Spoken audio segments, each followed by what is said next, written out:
Méditation du 19 janvier. Un jour vous comprendrez. Ce que je fais, tu ne le comprends pas maintenant, mais tu le comprendras bientôt. Jean 13, verset 7. Il y a peu de temps, j'ai eu le privilège, en compagnie de quelques amis très chers, de revisiter l'une de mes sections préférées du célèbre musée du Prado à Madrid. Une fois de plus, j'ai ressenti une émotion particulière en contemplant l'impressionnant Christ agonisant sur la croix. L'un des chefs-d'œuvre du célèbre peintre Diego Velázquez est mon préféré. Il m'est apparu qu'une fourmi marchant sur ce tableau où tout autre ne verrait que des taches et des ombres sans signification. Mais ce n'est pas parce que le tableau n'a pas de sens, c'est parce que la fourmi n'a pas la perspective de l'intelligence nécessaire pour le voir. Le sens n'avait pas besoin d'être inventé par la fourmi, puisqu'il était déjà dans le tableau. Elle n'avait qu'à le découvrir. Je pense que le sens du mystérieux plan divin pour nous sauver, évoqué par ce Christ cloué sur la croix, n'est pas quelque chose que nous projetons sur les événements de l'histoire, dont Jésus de Nazareth a été la victime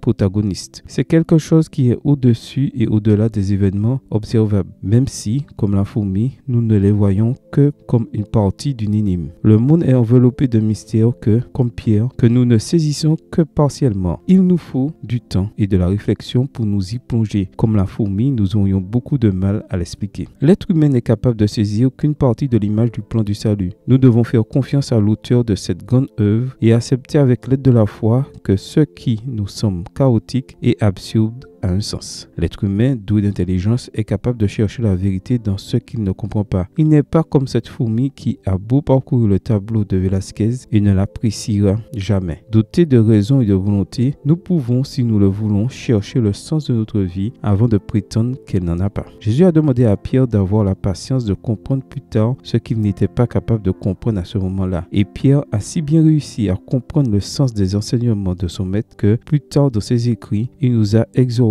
d'être toujours prêts à défendre avec respect et humilité nos convictions les plus profondes. 1 Pierre 3, verset 15. Amen. Bonne journée à vous et que le Seigneur vous bénisse.